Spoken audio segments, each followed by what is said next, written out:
అందరికీ నమస్కారం. నేను మీ గంటి ఉష.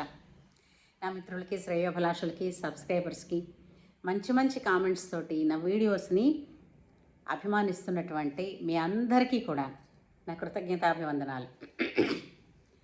ఈ మధ్యకాలంలో ఈ మధ్యనేంటిలేండి, అప్పుడే గత 3 దశాబ్దాలుగా ఇంచుమించుగా పుట్టినరోజు, ఇంట్లో పిల్లల పుట్టినరోజు కానీ, పెద్దల పుట్టినరోజు కానీ, ఎవరిదైనా పుట్టినరోజు అంటే ఎప్పుడు చేస్తున్నారు అని అంటే ఇంగ్లీష్ తారీఖు ప్రకారం చేస్తున్నారు.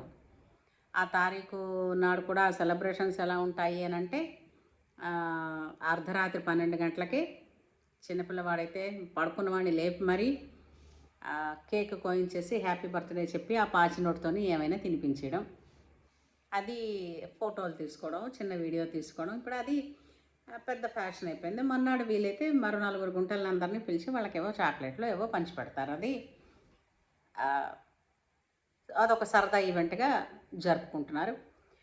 వేడుక కొలది విభవం అని అన్నట్టుగా ఎవరి శక్తిని బట్టి వాళ్ళు పుట్టినరోజుల్ని సెలబ్రేట్ చేస్తున్న వాళ్ళు కూడా ఉన్నారు. అయితే ఏమిటండి మీకు వచ్చిన ఇబ్బంది ఏమిటండి అని అంటారా? అంటే కేక్ కట్ చేయడం అన్నది, దీపాన్ని ఆర్పడం అన్నది పుట్టినరోజు పూట చేయడం, అది నిజంగా చాలా అమంగళకరమైనటువంటి పని. దీపాలని ఆర్పరాదు, అంటే దీపం ఆర్పకండి అని అంటారు.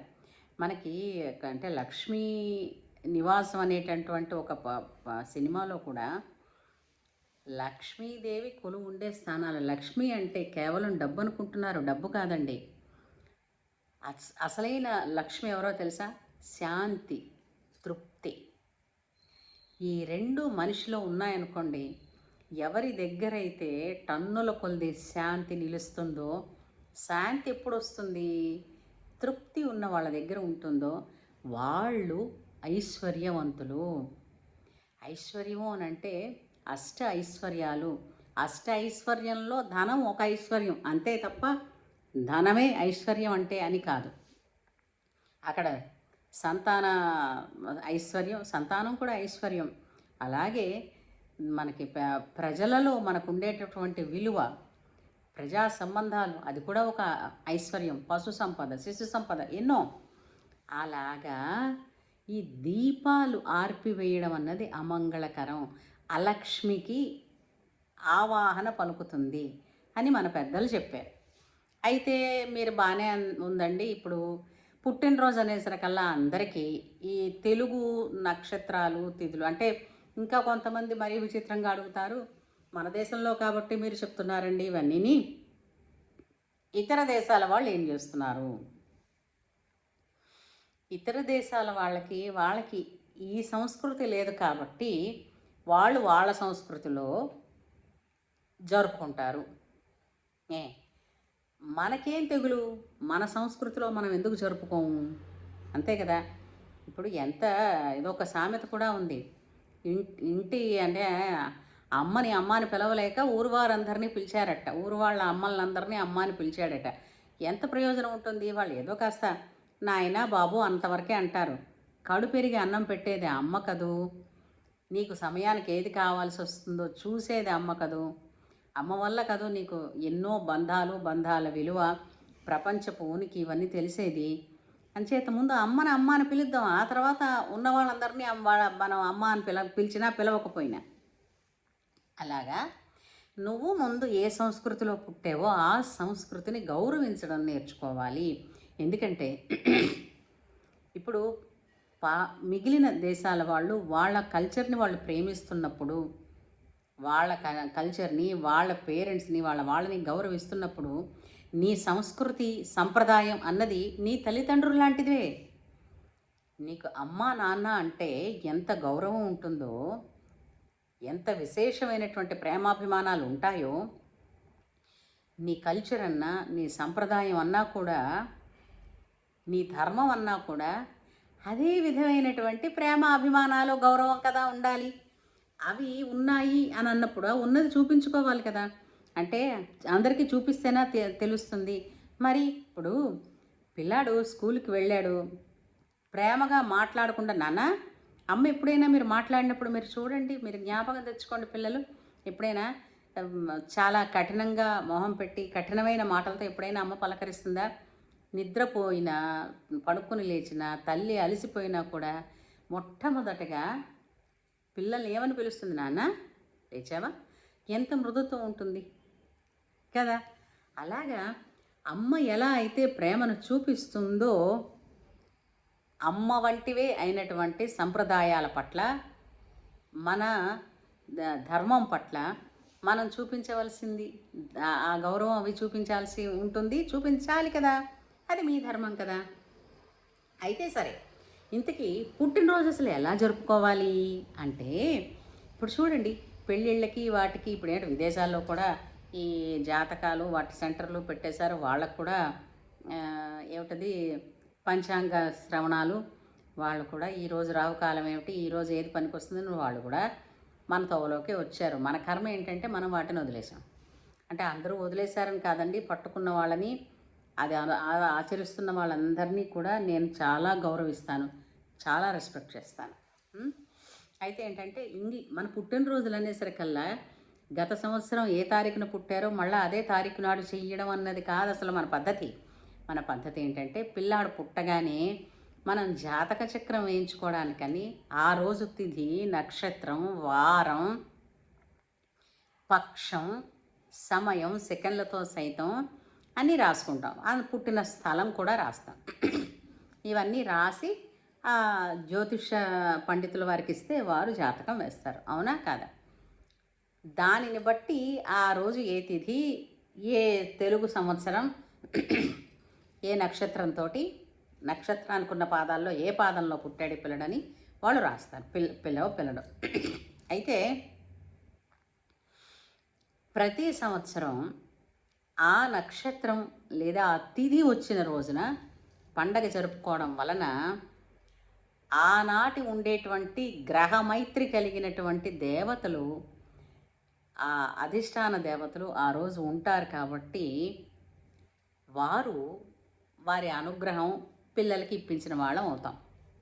లేదా పిల్లలమైనా పెద్దలమైనా ఎవరికైనా సరే. కాబట్టి తెలుగు పుట్టినరోజులు చెయ్యడం మొదలు పెట్టాలి. అయితే చాలామందికి ఫ్యాషన్ ఏంటంటే ఇంగ్లీష్ డేట్స్ అయితే చెప్పిస్తాం, కానీ ఏ పక్షం, ఏ వారం, ఏ తిథి అంటే ఇవన్నీ నాకు తెలియదు, కానీ మా మమ్మీకి తెలుసుంటాయి అంటారు. ఆ మమ్మీని అడిగితే నేను ఏమో అప్పుడు నోట్ చేసి ఉన్నానో లేదో తెలీదు, పంతులు గారిని అడుగుదాం అంటారు. ఒకప్పుడండి మా అమ్మమ్మ వాళ్ళ రోజుల్లో, వాళ్ళ చిన్నప్పుడు ఏంటంటే చిన్నప్పుడే పిల్లలకి పంచాంగం ఎలా చూడాలి, ఆ రోజు తిథివార నక్షత్రాలు, ఎందుకంటే ప్రతిరోజు నిత్యానుష్ఠానం చేసేటప్పుడు పూజలో సంకల్పం చెప్పుకునేటప్పుడు ఆ రోజు తిథి, ఆ రోజు నక్షత్రం ఇవన్నీ కూడా చెప్పుకునేవారు కదా. అలా ఇప్పటికీ చేస్తున్న మహానుభావులు ఎంతోమంది ఉన్నారు. అలాగా మనకేంటంటే ఆ తిథి వార నక్షత్రాలు ఎప్పుడు వస్తాయి అని అన్నది తెలుసుకొని ఒకసారి గుర్తు పెట్టుకుంటే అదే రోజున పిల్లలకి పుట్టినరోజు చేయడం వలన ఆ డేట్ అయితే ఉండకపోవచ్చు, డేట్ ఖచ్చితంగా అదే ఉంటుందని చెప్పలేము ఎప్పుడు, కానీ పిల్లలకి భగవద్ అనుగ్రహాన్ని, దేవతా ఆశీర్వచనాల్ని ఇప్పించిన వాళ్ళం అవుతాం. ఇంతకీ పుట్టినరోజున అలా జరపడం వలన లాభం ఏంటండి? మనకి ఖర్చే ఉంది అంటారు మీరు. అసలు సాంప్రదాయమైనటువంటి పద్ధతిలో పుట్టినరోజు జరపడం వలన పిల్లలకి కానీ పెద్దలకి కానీ ఎవరికైతే గడిచింది ఒక సంవత్సరం గడిచిపోయిందంటామో ఆ గడిచిన సంవత్సరాన్ని తిరిగి ఏంటంటే వాళ్ళకి అది ఎన్హాన్స్ చేస్తాడట భగవంతుడు అని పెద్దలు చెప్తూ ఉంటారు. అలా అంటే ఆ లెక్కన ఏటికేడాది వాళ్ళకి వాళ్ళ ఆయుర్దాయం పెరిగిపోయి వాళ్ళు బ్రతకాలి కదా అని అంటే, ఏమండి ఇక్కడ ఒక విషయం చెప్తా, ఏదైనా జరగవచ్చు ప్రొవైడెడ్ దీనికి కొన్ని రూల్స్ ఉన్నాయి అని ప్రతి చోట చెప్తాం కదా, అలాగే దీనికి కూడా వర్తిస్తుందండి. మహర్షులు వాళ్ళు కొన్ని వేల సంవత్సరాలు ఎలా బ్రతికి ఉన్నారు తెలుసుకునే ప్రయత్నం చేయండి. ఎందుకంటే అడిగేవాడికి చెప్పేవాడు లోకం అని ఒకడు చెప్తున్నాడని అంటే ప్రతిదీ అడిగేస్తూ ఉంటారు. అడిగేసి వాడికి తెలిసినంత చెబితే అది వినేసి మనకి కావలసినట్టు దాన్ని అన్వయించుకుని పట్టుకెళ్ళిపోవడం కాదు. కావాలంటే తెలుసుకోవాలి అని అంటే ఎక్కడ తెలుస్తుందో దానికోసం కృషి చేస్తే గనక కృషి కృషితో నాస్తి దుర్భిక్షం అంటే వెతికిన వాడికి దొరుకుతుంది. అయితే తెలుగు సాంప్రదాయంలో అసలు పుట్టినరోజు ఏంటి చూద్దాం. ఆ తిథి వచ్చిన రోజున ఒక్కొక్కసారి 2 ఏళ్లకు ఒకసారి ఆ వారము ఆ రోజున నక్షత్రం కూడా కలుస్తూ ఉంటుంది. అంటే నక్షత్రాది దేవత ఆ తిథిని అనుసరించి ఆ వారానికి ఉన్నటువంటి అధిష్టాన దేవతలు ఎవరెవరైతే ఉన్నారో వాళ్ళందరి అనుగ్రహాలు ఆ పిల్లవాడికో ఆ పుట్టినరోజు జరుపుకునే వ్యక్తికి లభిస్తాయి. పుట్టినరోజు పొద్దున్న నిద్రలేస్తా అంటే అర్ధరాత్రి పూట కేకులు కూర్చుని దీపాలు ఆర్పుకొని చేయడం కాదు. పట్టపగలు అంటే లేవగానే సూర్యోదయం ఇంక ముందుగా లేచి తల్లి ఆ పిల్లవాడికి తల మీద చిన్న ఆవు నెయ్యి కానీ లేదా కొబ్బరి నూనె కానీ పెట్టి ఆ తల మీద నూనె రాస్తూ ఆ నెయ్యి రాస్తూ బొట్టు కుంకుమ బొట్టు పెట్టి అత్త కడుపు చల్లగా అమ్మ కడుపు చల్లగా నీ కడుపు చల్లగా లెక్కలేని సొమ్ములు పెట్టుకుని చాలామంది అంటుంటారు లెక్కలేనని సొమ్ములు. లెక్కలేనన్ని సొమ్ములు అన్నది కాదు, లెక్కలేని సొమ్ములు. పూర్వం గొప్ప కోసం కొంచెం బంగారం అయినా దానిలో లక్క పోసి పెద్ద పెద్ద ఆభరణాలు చేయించుకునేవారట బంగారం తక్కువ ఉన్నవాళ్ళు. కానీ లక్క లేని సొమ్ములు అని అంటే బోరెడంత బంగారంతోనే వస్తువులు చేయించుకుని అని. లక్క లేని సొమ్ములు, నూలు లేని పుట్టాలు. నూలు అని అంటే కాటన్వి కాదుట, పట్టు వస్త్రాలు ధరించమని. నూలు లేని పుట్టము అంటే వస్త్రం. లక్కలేని సొమ్ములు పెట్టుకుని నూలు లేని పుట్టాలు కట్టుకుని బ్రహ్మంత ఆయుష్తో విష్ణుమూర్తి అంత కళతో సాంబమూర్తి అంత తేజస్సుతో అని ఇన్ని ఆశీర్వచనాలు ఇచ్చేవారండి. అలా అమ్మ చేత ఆశీర్వచనం చేయించి శుభ్రమైనటువంటి మంగళస్నానం అంటే ఏంటనుకున్నారో ఏ నీళ్లు పడితే ఆ నీళ్లు పోసుకోవడం కాదండి. చక్కగా ఒంటికి నలుగు పెట్టుకుని చక్కగా వేడి నీరు అంటే మరీ పూర్తిగా వేడని కాదు, చల్ల నీరు కాకుండా కొంచెమైనా సరే శాస్త్రానికి అందులో కాస్త వేడి నీరు కలుపుకొని స్నానం చేయాలి. స్నానం చేయించిన తర్వాత పిల్లవాడికి తల్లి హారతిచ్చి బొట్టు పెట్టి కొత్త బట్టలు ధరింపజేసి ఆవు పాలతోటి తర్వాత ఆవు నెయ్యి కొద్దిగా అందులో వేసి మంచి బియ్యం వేసి పరమాన్నం వండి బెల్లం పరమాన్నం వండి ఆ పరమాన్నాన్ని సూర్యుడికి నివేదన చేసి ఆ నివేదన చేసిన ప్రసాదాన్ని ఈ పుట్టినరోజు జరుపుకుంటున్నటువంటి పిల్లవాడి నోట్లో పెడితే అమోఘమైనటువంటి దీర్ఘాయుష్షు, ఆరోగ్యం, తర్వాత జ్ఞానం ఈ 3 వాళ్ళకి వృద్ధి చెందుతాయి అని చెప్పేసి పెద్దలు సాంప్రదాయమైన పద్ధతి పెట్టారు. తర్వాత అండి పుట్టినరోజు నాడు పిల్లలు మొట్టమొదటగా తల్లిదండ్రుల కాళ్ళకి వంగి నమస్కారం చేయాలి. తల్లిదండ్రుల కాళ్ళకి నమస్కారం చేయడం వలన ఎన్నో లాభాలు ఉన్నాయండి. అసలు నమస్కారం వలన కలిగే లాభాలు అనడానికి ఒక పెద్ద వీడియో అవుతుందిలేండి. అందుచేత ఈ దీపాలు ఆర్పడాలు, తర్వాత కేకులు కోసుకోవడాలు కాదండి. పుట్టినరోజు ఇలా జరుపుకున్న తర్వాత ఆ తర్వాత మీ ఇష్టం, మిగిలిన మీ వేడుకలు ఎలా చేసుకున్నా చేసుకోండి. అంతేగాని చక్కగా పుట్టినరోజుని పాత సినిమాల్లో మీకు ఎక్కడైనా చూస్తే పుట్టినరోజు సీన్లు ఎలా జరిగేవో తెలుస్తుంది. అవి చూడండి, అవి ఎంత మంగళప్రదంగా ఉంటాయో ఒక్కసారి గమనించండి. పిల్లలు పుట్టినరోజు అంటే తల్లికి పండగండి. అటువంటిది తల్లి అర్ధరాత్రే లేచి పిల్లలందరూ మేము దీపాలు ఆర్పేసి చక్కగా కేకులు పెడతాము అని అంటే తల్లి చెప్పాలి కదా, తల్లిదండ్రులే. ఒకవేళ చెప్పినా వింటలేదని అనుకుంటున్నారా? భగవంతుడిని ప్రార్థన చేద్దాం పిల్లలు వినేట్టు చేయాలని. ఏమంటారు? నాతో ఏకీభవిస్తే మీరందరూ ఈ వీడియోని లైక్ చేసి షేర్ చేస్తారని నాకు తెలుసు. ఇంతవరకు సబ్స్క్రైబ్ చేయని వాళ్ళు సబ్స్క్రైబ్ చేస్తారని కూడా నేను భావిస్తూ ఉంటాను. జై శ్రీరామ్.